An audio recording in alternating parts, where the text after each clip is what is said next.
Ahora renovamos la terna de expositores invitando al doctor Gil Lavedra, doctor Guillermo Jacobucci y al doctor Gustavo Brusoni.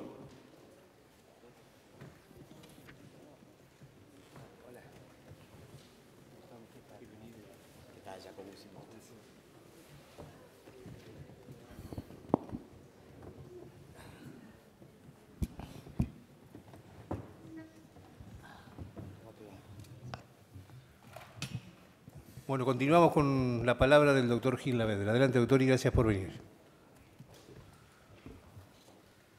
Bueno, muchísimas gracias, presidente. Les agradezco muchísimo la invitación de la comisión para poder dar mi opinión sobre este proyecto.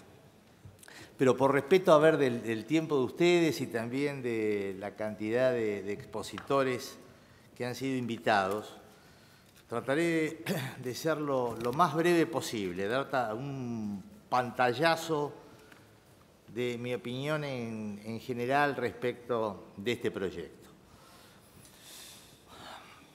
Primer punto que no admite obviamente discusión, y me parece que todos quienes me precedieron en el uso de la palabra fueron muy claros en este sentido. El proyecto es un salto infinitamente superior a la legislación existente, eso no puede caber ninguna duda.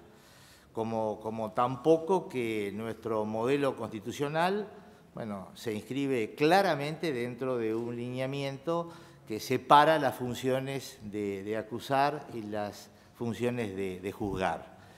No puede haber un juez imparcial, como establece la Constitución, sino es deslindando estas dos atribuciones. Y por otro lado, tampoco puede haber un juicio por jurados, como establece la Constitución Nacional en varias disposiciones, en el 24, el 75, inciso 12, en el 118, si esto no es a través de un juicio oral, público, continuo y contradictorio. Por otro lado, también la Corte Suprema en muchas resoluciones, y sobre todo de los últimos años, en Quiroga, en Casal, en Llerena, ha establecido también que el sistema de enjuiciamiento que mejor se compadece con la Constitución es el acusatorio. Y es el que está siguiendo, no solamente en la región, no solamente en todos los países prácticamente, sino también en el derecho público provincial. Prácticamente todas las provincias, quedan muy pocas, siguen sistemas similares. El proyecto actual, sigue las líneas también de los proyectos que todo el mundo conoce, el buen proyecto que hizo el Ministerio de Justicia en el año 2006, que se lo mencionó también hace poco, que luego tuvo estado parlamentario porque muchos diputados lo presentaron como propio, luego el proyecto del INESIP, hay en la Cámara de Diputados varios proyectos que son una simbiosis de todos estos. Y el presentado ahora por el Poder Ejecutivo sigue los mismos lineamientos. Diría que es una suerte de componenda entre las disposiciones de varios de estos, más algunas que vienen del derecho público provincial. Hecha esta aclaración sobre la que me parece que no caben dudas, los comentarios puntuales, y para poder ceñirme estrictamente y siguiendo lo que han dicho también el resto de los expositores. Primer aspecto.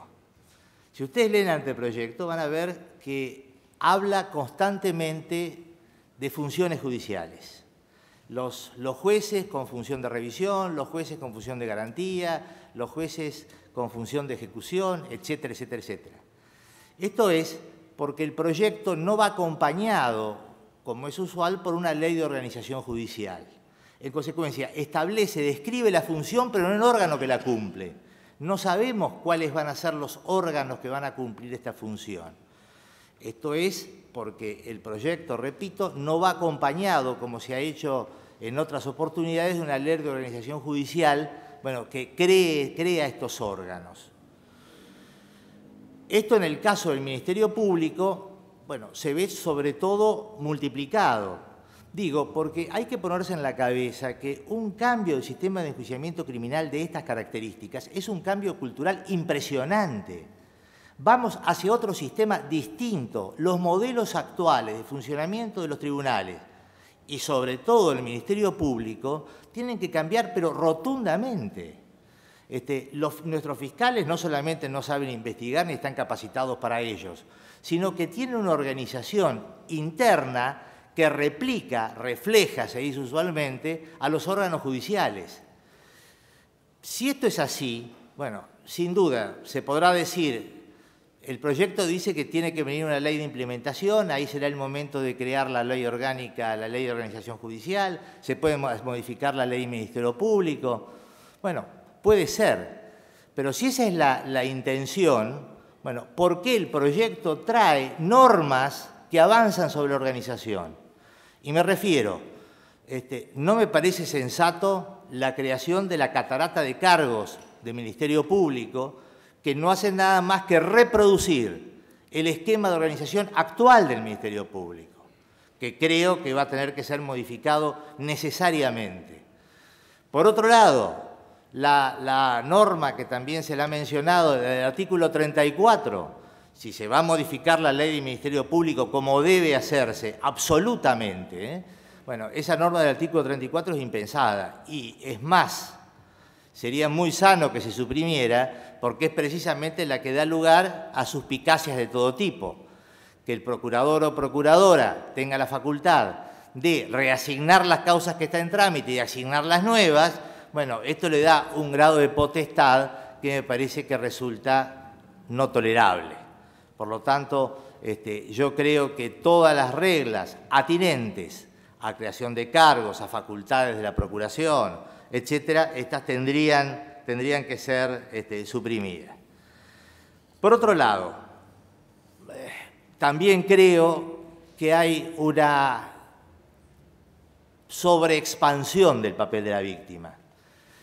Yo creo también que en los tiempos modernos hay que atender mucho, en última instancia, cuando los fiscales defienden la legalidad en defensa del interés general, también están defendiendo los intereses vivos de las víctimas, ¿no?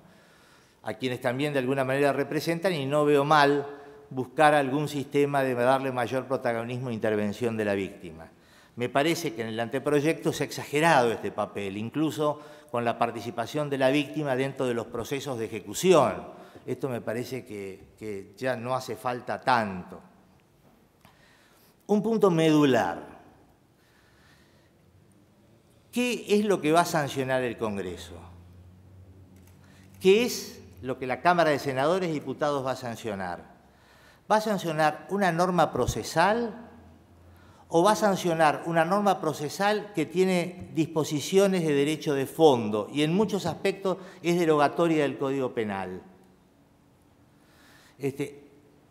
Llamo esto la atención porque este es un debate que se planteó, bueno, se viene planteando de hace años, pero se evidenció mucho con la discusión del Código Civil y ahora nuevamente se encuentra presentes. Cuando el Congreso dicta normas de derecho común, muchas veces dicta disposiciones procesales, de naturaleza procesal, pero que quiere que sean uniformes en todo el país, para cumplir el principio que tiene el derecho común, que es una legislación única en todo el territorio de la República. En todo el capítulo de disposición de la acción, de conversión de la acción penal y pública, de extinción también, distintos modos de extinción de la acción, el proyecto avanza sobre materias que actualmente están reguladas en el Código Penal, en algunos casos y en algunos las modifica. ¿Y esto qué significa? Por ejemplo, vamos al caso de la oportunidad, que se ha hecho famoso por la extralimitación que tiene el proyecto sobre un problema migratorio como es de los extranjeros, ¿no? En el cual me parece que hay consenso y creo también en los senadores en suprimir esta alusión a la cuestión de la expulsión de los extranjeros. En el caso de la aplicación, perdón, de la suspensión del juicio a prueba, eso está regulado actualmente en el artículo 76 bis del Código Penal. Lo que va a sancionar el Congreso es distinto. ¿Y esto qué significa? ¿Que se va a aplicar nada más que para los tribunales federales y los tribunales nacionales o es para todo el país? Y si es para todo el país, bueno, están modificando el Código Penal, porque, por ejemplo, el Congreso sancionó una norma que impidió la concesión del beneficio de la suspensión del juicio a prueba en los casos de evasión tributaria y de contrabando. ¿Y eso sigue vigente o no? ¿Lo van a modificar con esta regla o no la van a modificar? Esto plantea, creo yo, y yo soy de los que piensan que el Congreso, hay dos líneas muy fuertes de pensamiento. Quienes creen que las provincias tienen que recuperar todas sus potestades y en consecuencia avanzar sobre la regulación de la acción y de muchas otras cosas, y quienes piensan de que tiene que haber una base única de regulación para todo el país. En algunos institutos a mí me parece que esto es imprescindible. No puede haber dos suspensiones del juicio a prueba diferentes o que se aplique de manera diferente en Catamarca o en la Ciudad Autónoma de Buenos Aires. Por supuesto, creo que el debate, bueno, tiene que darse y saber bien, y es el Congreso el que tiene que decir qué facultades asume y en qué sentido. Otra cuestión, me parece débil los controles internos respecto de la acusación, o mejor dicho, de la actividad del Ministerio Público. Saben ustedes que la actividad del Ministerio Público tiene controles externos, bueno, hoy en día casi inexistentes, bueno, y controles internos, que son los que dentro de la propia organización se controlan a sí mismos. Hay una norma, la del 239, que dice que en casos de funcionarios públicos y de repercusión social, bueno, esto tiene que ser revisado por un fiscal revisor, lo llaman. Debe ser un fiscal con facultades para revisar, que todavía no está decidido. Y hay muchas posibilidades de revisión por la víctima. Bueno, a mí me parece que en toda la materia de disposición de la acción, yo creo que se deben extremar un poco más los controles internos dentro del mismo procedimiento. Me parece que faltan criterios de cuándo se emplea el principio de oportunidad, que comparto, pero dice lisa y llanamente que el fiscal los aplica. ¿En qué medida? Dice que los aplica cuando la pena no supere los 3 años y cuando la actuación del imputado sea de poca relevancia, etc. Pero yo creo que hay que avanzar un poco más. Esto significa extinguir la acción penal, es decir, que el fiscal ahí no va a seguir adelante. Ahí falta, me parece, el legislador tiene que dar algún marco de criterio general, luego desarrollado, pero saber de qué manera estos se pueden desempeñar. De la misma manera, me parece que no existen, o mejor dicho, que faltan criterios, algún criterio general sobre los modos de investigación en la etapa previa de formalización. Salvo que se diga, bueno, hay libertad absoluta, lo puede hacer el procurador general, pero bueno, quiere decir que algún órgano va a dictar algún criterio para ver de qué se trata. Por último, y por supuesto que me sumo a alguna de las otras objeciones que se han hecho con los otros presentadores. Desde ya, y esto me parece una cuestión menor, pero menor a esta altura de lo que trae el proyecto, pero desde ya parece un injerto la cuestión esta de la conmoción social. Todos los expositores, y creo que todos van a estar contestes en esto, bueno, es una regresión cultural en este momento incluir en un Código Procesal Penal sancionado por el Congreso de la Democracia, bueno, esa mención que tenían las leyes de la dictadura y que son, por supuesto, absolutamente inconstitucionales. Y desde ya, lo que yo creo que en el tema de los extranjeros también hay consenso completo respecto del tema. Como verán de las propias exposiciones, y ahora sí ya termino, este es un tema en el cual es una buena base este proyecto para poder discutirlo.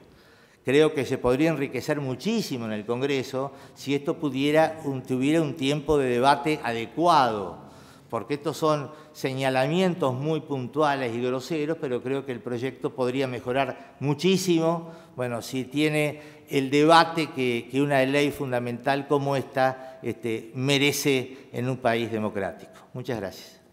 Gracias, doctor. ¿Algún senador va a hacer uso de la palabra? ¿Va a hacer alguna consulta?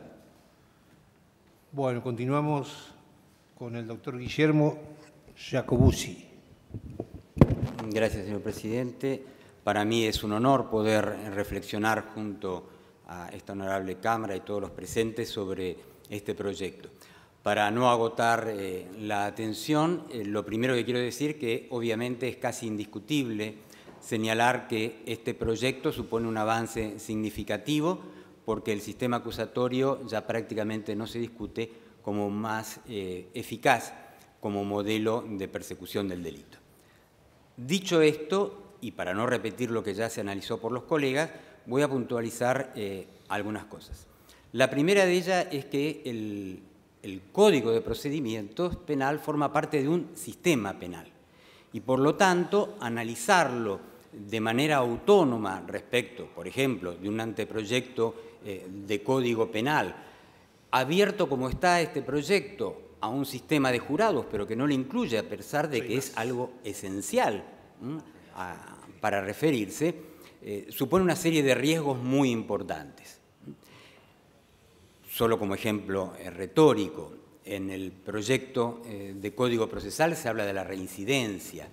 En el anteproyecto o proyecto del Código Penal actual la reincidencia no existe, de manera que esas incongruencias son importantes.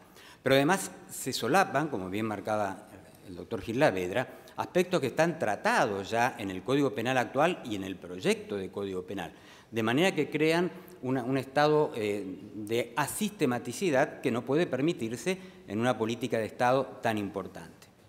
Lo segundo a considerar es que el Código de Procedimientos Penal, como decía Cordero, un penalista italiano, es como la carta de presentación de la civilización de una sociedad. Por lo tanto, hay que ser muy estrictos en su análisis. Entonces, quizás la discusión en el ámbito mediático o incluso académico se centra en el paso a un sistema acusatorio. Pero es un sistema acusatorio que viene además complementado por criterios de oportunidad, disponibilidad de la acción. ¿Esto qué implica en la praxis? En la praxis supone que la parte operativa de la política criminal queda en cabeza, en la competencia del Ministerio Público Fiscal. Si uno toma rápidamente la doctrina de la Corte Suprema de Justicia de la Nación, la Corte siempre ha expresado como máxima que la política criminal es competencia del Congreso, y lo es a través de las leyes que dicta en materia penal. Sin embargo, esas leyes en materia penal, como decían los viejos profesores alemanes, no tocan un pelo del delincuente, sino es a través de los códigos de procedimiento. Decir hoy que tenemos un sistema de tipo acusatorio donde quien tiene la disponibilidad sobre la persecución o no de los delitos está en cabeza del Ministerio Público es otorgarle, transmitirle, cosa que estoy de acuerdo en ello, toda la potestad de la persecución de los delitos a ese órgano, que es un órgano extrapoder. Por lo tanto, eso exige, en un sistema republicano, por lo menos a mi modo de ver, criterios muy transparentes, de control, de verificación. Requiere del propio Ministerio Público la presentación de cuál va a ser la estrategia político-criminal que va a adoptar en un año, en 3, en un quinquenio, para que la discrecionalidad no se transforme en arbitrariedad. Hablar de criterios de oportunidad en términos del derecho penal de fondo es hablar de funciones de descriminalización y despenalización. Descriminalización porque lo que viene sospechado o imputado como ilícito termina transformándose en algo de lo cual se dispone y deja de serlo. Porque eso es, en definitiva, cuando el fiscal puede decir esto no se persigue, ya sea por criterios de insignificancia, por criterios vinculados a que ya está suficientemente reparado el daño, etc. Pero también supone criterios de punibilidad o no punibilidad, porque es el Ministerio Público el que decide, en definitiva, si, por ejemplo, esa pena natural de la que se hablaba en el panel anterior, que incluye los delitos dolosos, es satisfactoria en términos de reparación por el ilícito. De manera que estamos hablando de un poder político-criminal de una enorme significación que requiere, como en todo sistema republicano, compensarse con controles. Lo segundo a reflexionar, que por lo menos ha traído una discusión mediática importante. que es el artículo 5, vinculado con el 318, relacionado con la revisión, el recurso de revisión. Y allí se dice taxativamente que esa revisión solo puede dirigirse cuando es en beneficio del que ha sido condenado. Esta expresión, que supone una enorme garantía, va a contrapelo de la adquisición cultural que ha hecho la Argentina en los últimos años en materia de persecución de delitos de lesa humanidad. Porque indudablemente, si esta normativa se aplicara a esos casos, haría imposible la revisión de centenares de miles de expedientes que ya han sido clausurados. Y esto se ha hecho, además, porque hay una clara directiva de la Corte Interamericana de Derechos Humanos, a través de la exigencia del control de convencionalidad, que no pueda oponerse ni siquiera una garantía de la propia Convención, como es la prohibición de doble persecución, en dem bis in idem. De forma tal que, en ese orden, si nosotros asumimos algunas posiciones que ven al derecho procesal penal, en ciertos aspectos, igualado con el derecho penal de fondo y el principio de ley penal más benigna, que se trata también como redacción en este proyecto, vamos a tener dolores de cabeza, más allá además de del conflicto que podamos tener con esas directivas de la Corte Interamericana. Y me permito aclarar algo. Uno dirá, bueno, pero en definitiva ya está consolidada la jurisprudencia para crímenes de lesa humanidad. Sin embargo, la experiencia argentina muestra que estas reglas, que podríamos llamar de excepción, pero aparecen claramente descritas en el fallo de la Corte Interamericana Almonacid Arellano, se ha aplicado a casos que no se inscriben en crímenes de lesa humanidad.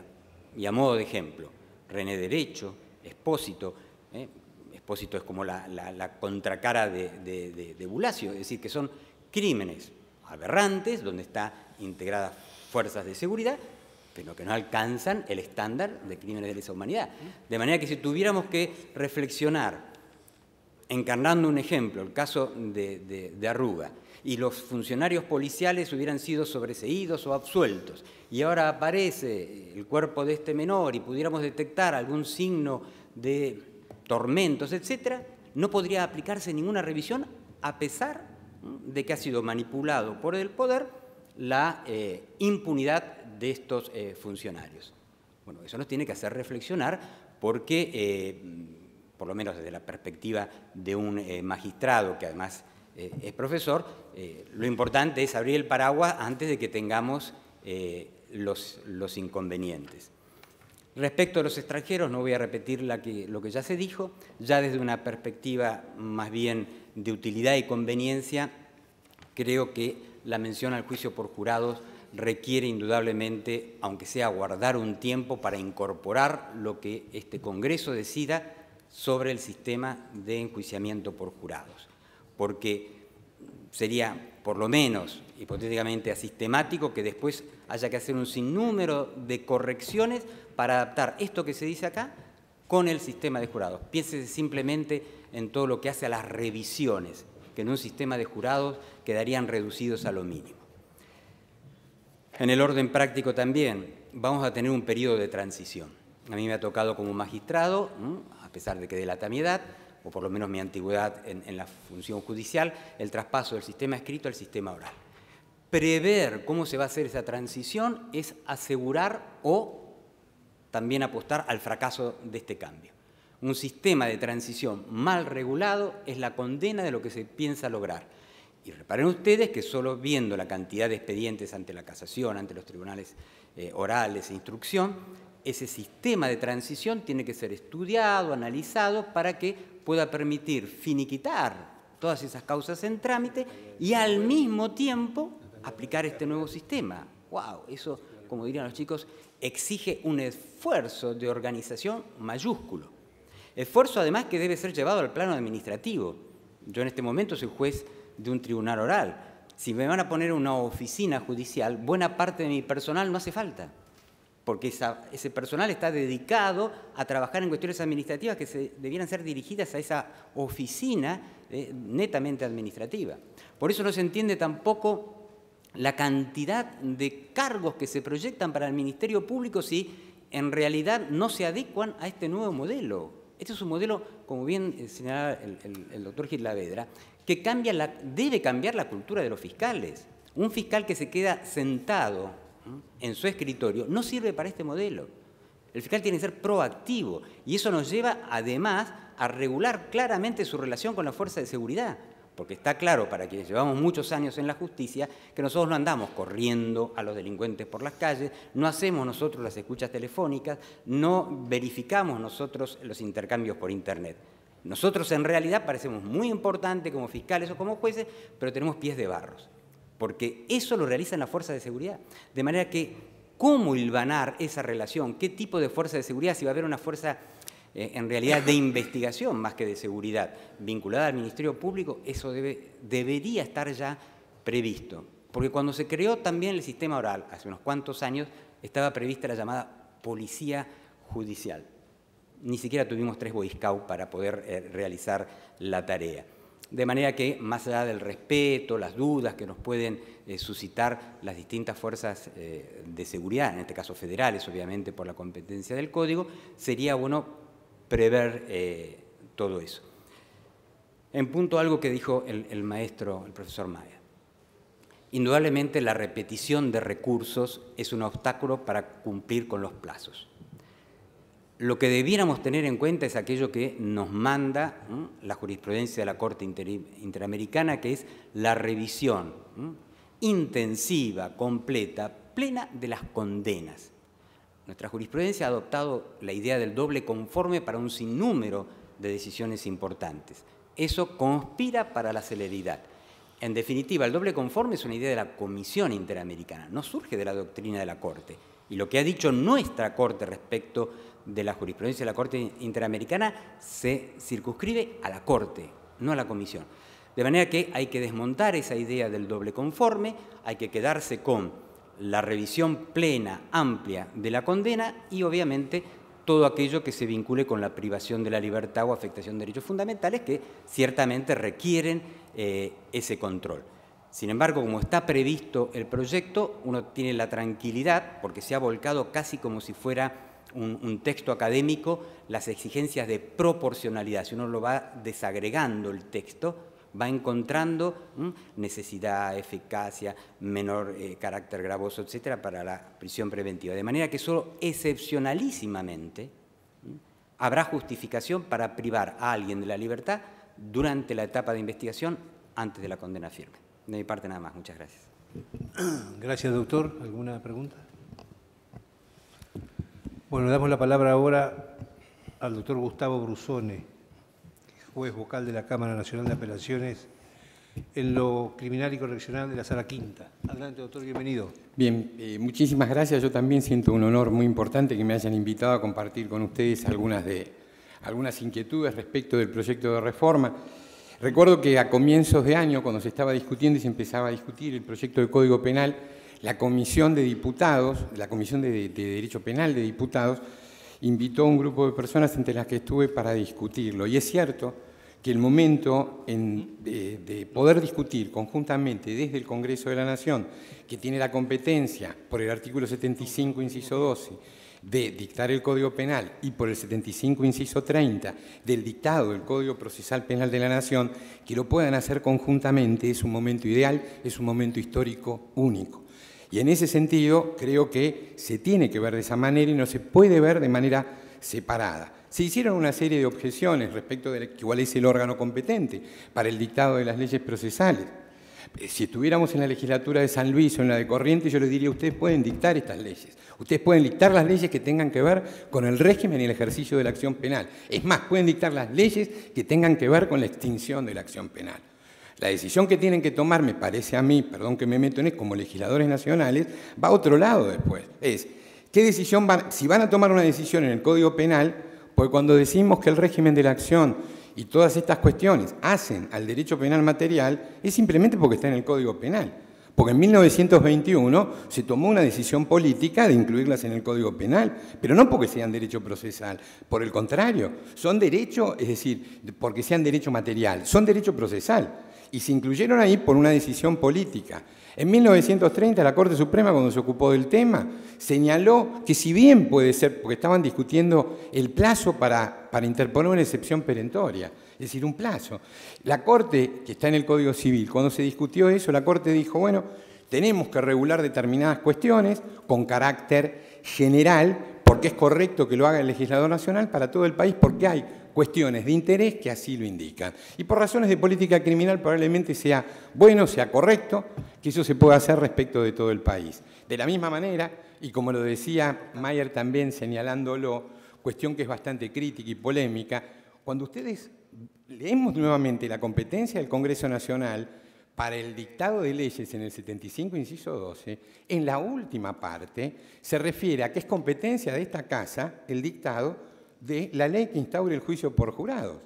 Entonces, si es el dictado de la ley del juicio por jurados, pareciera que sin perjuicio de que no fue una facultad delegada, artículo 121 de la Constitución, quiso el constituyente originario, lo ratificó en el 94, decirle a este Congreso, regule la etapa de juicio del procedimiento penal para todo el país. Pero esta es otra discusión, que podremos seguir debatiéndola y discutiendo, es decir, discutiendo si esto es correcto o no y cuáles son las leyes, porque es cierto que carecemos para poder opinar con profundidad de la totalidad de las normas que van a complementar este Código Procesal, que como todos dijimos, estamos de acuerdo.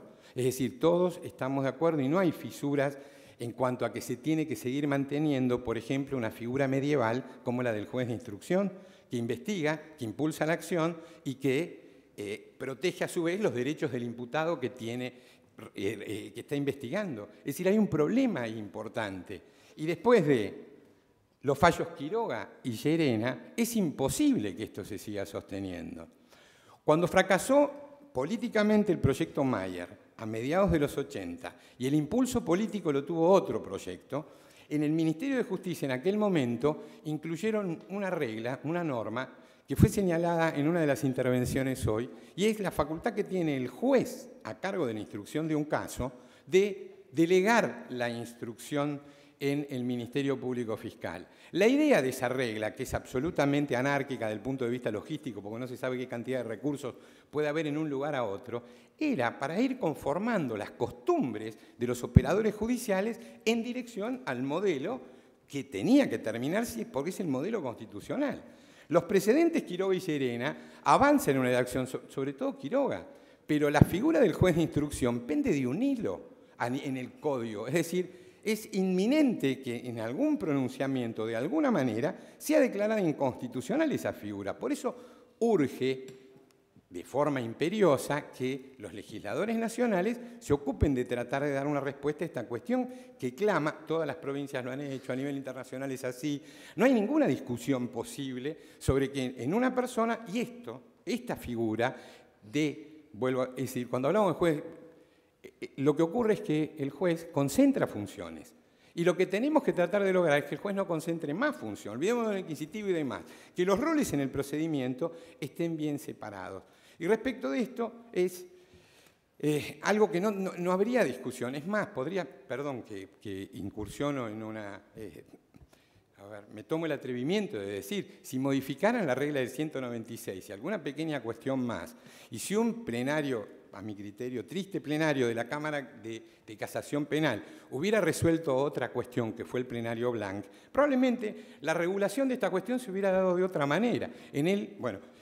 Lo que se resolvió en esa oportunidad podría haber dado una respuesta a lo que estamos discutiendo ahora y hubiera seguido acomodando las costumbres de los operadores a lo que tenemos que llegar. Es decir, si la delegación fuera la regla hoy, no tenemos que cambiar nada. Seguimos con estas estructuras fijas que a mi criterio no sirven para nada. Seguimos con tribunales que se gobiernan como quieren, que no responden a líneas político-criminales. Cada juez hace lo que quiere. Y lo que tratamos de buscar cuando decimos que tiene que haber una coordinación del trabajo en materia penal es que tiene que haber directivas político-criminales claras, avanzando en determinada dirección. Yo no creo que una regla como la del artículo 34, como la estuvieron criticando, sea mala, cuando le da facultades al procurador de abocarse, de designar fiscales, de cambiar y demás. El cuerpo de fiscales no se rige por las reglas de los jueces. No hay fiscales naturales, no hay fiscales imparciales, hay fiscales que son objetivos en su trabajo y el procurador general, la procuradora general, lo que quiere tener es como en un equipo de fútbol, soy el director técnico, a ese juicio quiero llevar a lo mejor. ¿Cómo lo vamos a hacer y de qué manera? Es una discusión en otro nivel, en otro momento que tiene que ver con instrucciones. ¿Por qué digo con instrucciones? Porque las instrucciones generales están bien, serán aprobadas y tienen que ser coordinadas. Yo creo que hay una comisión que tendría que funcionar en esta casa, junto con el Ministerio Público Fiscal, que no funciona. Pero no funciona desde el 94, no sé, del 95 o 96, o no sé cuándo, nunca funcionó. De establecer, porque el Ministerio Público Fiscal tiene que trabajar en coordinación con los otros poderes de la nación. Es decir, en el 94 se tomó la decisión política fundacional de quitarle al Poder Ejecutivo una porción de la torta que es la política. Le quitamos la política criminal. La política criminal va a estar dirigida por un órgano independiente, extrapoder, etc. Pero ese órgano extrapoder independiente tiene que trabajar en coordinación con los otros poderes de la nación. Porque la verdad que seguir diciendo los fiscales van a trabajar de esta manera cuando lo mencionamos todo el tiempo. Las fuerzas de seguridad, los organismos de control del Estado, ¿están en cabeza de quién? ¿Quién lo dirige? ¿Un juez? ¿Lo dirige un fiscal? No, lo dirige el Poder Ejecutivo de cada lugar y en los distintos niveles. Entonces, esa realidad que choca permanentemente determina que en otras partes del mundo, donde esa distribución de poder es un poquitito, a mi criterio, más racional, sea el Poder Ejecutivo el que conduce todo eso. Pero esa decisión política se tomó en el 94 y yo no la quiero revisar. Lo que quiero decir es que tiene que haber una coordinación de otro tipo y no le podemos tener miedo a reglas que le permiten al Procurador General de la Nación, al que ocupa ese cargo, designar, organizar equipos y poder trabajar en una asignación mejor de recursos, porque los objetivos son de política criminal. Y en esto los jueces no cuentan. Y en esto los jueces no tienen que pintar, no tienen nada que ver. En las cuestiones vinculadas al proyecto, a mí la regla que me entusiasmó más, para decirlo de alguna manera, tiene que ver con cuando se acaba todo el procedimiento, ¿no? Después de la valoración inicial, formalización de la investigación, conclusión, control, acusación, el artículo 248, porque se refiere a que se fija el juicio y se envía a una oficina judicial, que tenemos que ver cómo va a ser, de qué manera. Tenemos experiencias en el país que podemos recoger, como Chubut, muchos lugares donde están funcionando con un volumen y cantidad de habitantes menor al que tiene Ciudad de Buenos Aires, o cómo puede llegar a funcionar en algunas localidades del país, como dijimos. Pero bueno, ahí y se dice, se van a sortear jueces. Y en realidad, esta es una regla perdida, es decir, ese momento donde no dice se va a asignar a un tribunal, se va a designar, porque lo que tenemos que acabar es respecto de los jueces, y en esto comparto los conceptos que vertió el doctor Cabral, en cuanto que tenemos que avanzar a un modelo de colegio de jueces.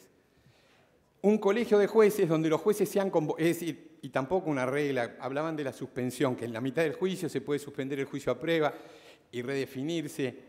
No existe, no tiene que existir esa posibilidad. Los jueces son un recurso muy escaso, son un recurso muy valioso y son el recurso que solamente tenemos que utilizar para aquellos asuntos que van a ir realmente a la audiencia de debate. Y los jueces tienen que estar ahí en un determinado momento, les tienen que fijar la agenda, les tienen que decir cuándo van a estar ahí y ellos resolver los asuntos en un sistema de horizontalidad.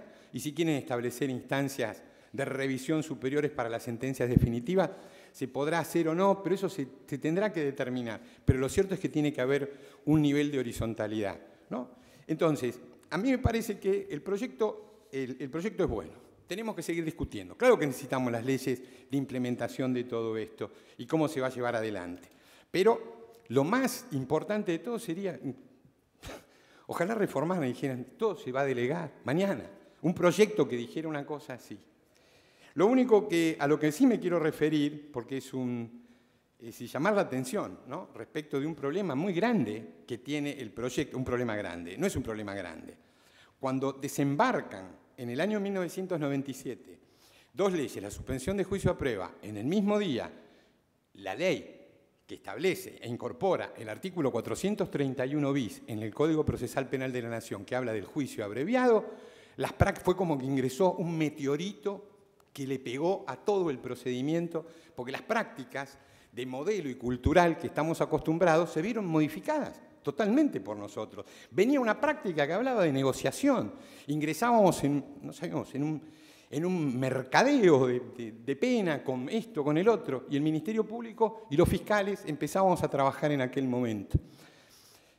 Yo era fiscal en aquel tiempo y me di cuenta que era una buena herramienta, era una muy buena herramienta como el cuchillo que para cualquier asado va a usar cualquiera de todos ustedes, que puede ser una buena herramienta porque vamos a trabajar bien y que, como está regulado acá, yo no sé si es absolutamente acertado, porque pone una limitación que sigue siendo la limitación que tiene el proyecto nacional, que es hasta 6 años, cuando es una herramienta que se podría utilizar a mi criterio sin límite, y a mi criterio, de acuerdo a cómo viene regulada todas las diferentes etapas, desde el comienzo, desde la iniciación y demás cuestiones que tienen que ver con cómo está previsto el modelo, incluso hasta el control de la acusación, pero que se podría hacer antes. Obviamente tiene, y está regulado creo que con acierto, una audiencia donde tienen que estar todas las partes, incluso para que pueda existir un control respecto del abogado. ¿Por qué le asesoró de esta manera? ¿Por qué a usted le parece que es la mejor solución? Incluso una forma de poder interrogar, que el juez pueda interrogar, o el tribunal, o juez. Porque en realidad, a mí me parece, esto es una opinión, no está previsto, pero para suspensión de juicio a prueba y juicio abreviado, donde lo que hay que establecer es que efectivamente una persona sea consciente, libre, y de manera voluntaria esté aceptando esa forma de solucionar el asunto y que no hay presiones a ese respecto, que sea un solo juez y no un tribunal. Los tribunales tienen que estar solo para los juicios. Y todo este descarte, para llamarlo de alguna manera, de asuntos que se tienen que resolver de otra manera, nos van a permitir llevar solamente al juicio aquellos asuntos que tengan que avanzar al juicio. Y si queremos jurados, mucho más, y hay que trabajar de una manera coordinada con todo esto. Y tenemos que tener confianza también en que el Ministerio Público lo pueda hacer bien y que, es decir, lo que a mí me parece, yo lo que tengo es confianza, porque uno entiende que esto clama al cielo, no puede seguir existiendo esta concentración de funciones que tenemos. Pero respecto al juicio abreviado, por ejemplo, hay una regla que ustedes la van a leer y que está establecido, creo que es el artículo 290, bueno, no importa, respecto al juicio abreviado. Hoy en el ámbito nacional, todos, para poder pactar, tienen que estar de acuerdo. Se está estableciendo una modificación en el proyecto que dice que puede haber acuerdos parciales, incluso acuerdos parciales de otro tipo. De esta manera estamos adoptando un sistema que existe a nivel nacional, en otras regiones. Pero incluso se dice, por esto, es seguir avanzando respecto a cuáles son las facultades que le vamos a dar a los fiscales y que van a poder hacer los fiscales. Porque un grupo de fiscales pueden, y esta es una ventana abierta enorme que hay que tener presente, 4 personas imputadas en un asunto, se negocia con 3 y dice el proyecto que no se podrán utilizar los elementos y el reconocimiento que hicieron estos 3 respecto del juicio del que no quiso hacer el juicio abreviado. Y yo creo que esto no veo por qué motivo, no podemos convocar con posterioridad como testigos para que declaren en el otro juicio a las 3 personas con las que se negoció el acuerdo anterior. Lo que va a permitir también generar y establecer negociaciones con los fiscales y los imputados de una determinada manera. Lo que quiero decir con esto es que el juicio abreviado, como está regulado, se le pone una limitación. Y el juicio abreviado tendría que empezar mucho antes, y las facultades que yo creo que tendrían que tener los fiscales para hacer este tipo de negociaciones tendrían que ser más amplias. Yo no tengo miedo a la conducción que se puede hacer del Ministerio Público Fiscal en tanto y cuanto sea en coordinación con los otros poderes del Estado. Y si alguna duda tenemos, y si algún miedo existe respecto de que pueda, que no, se investigue algunos casos y demás, en un modelo donde la víctima no interviene, sino que controla desde fuera, como es el modelo norteamericano, lo que existen son situaciones de fiscal independiente absolutamente de la estructura, que puede ser incluso designado por una comisión de esta casa, que podría investigar determinados asuntos como existe, de hecho, en un modelo como ese.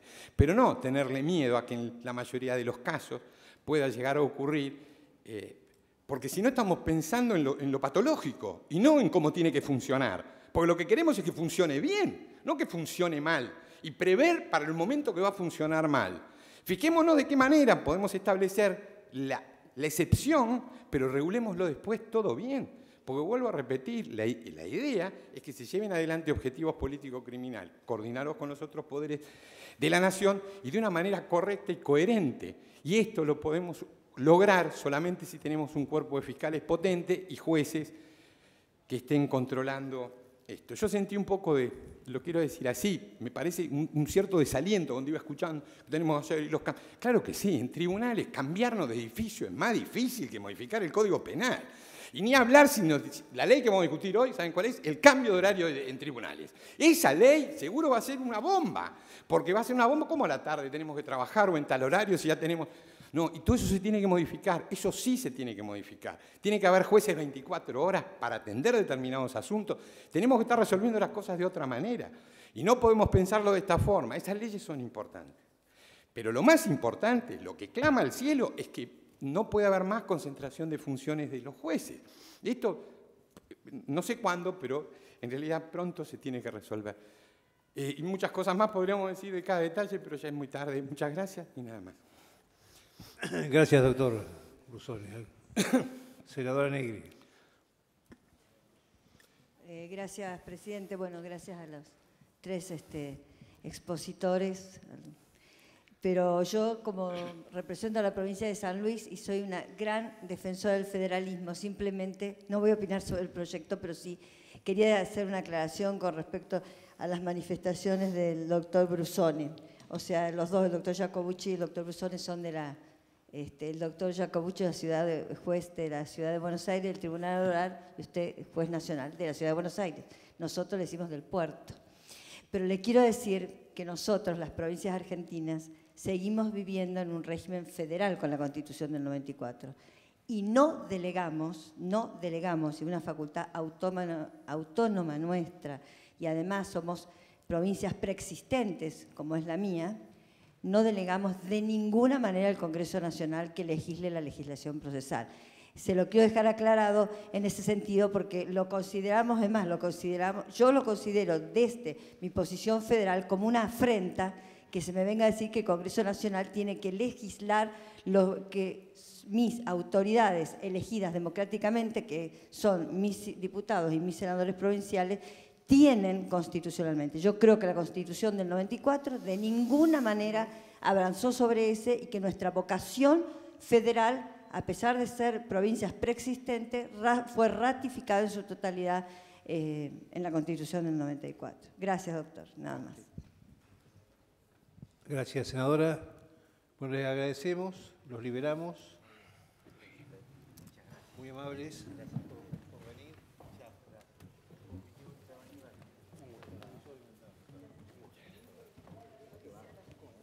Gracias por venir. Un gusto, doctor. Encantado.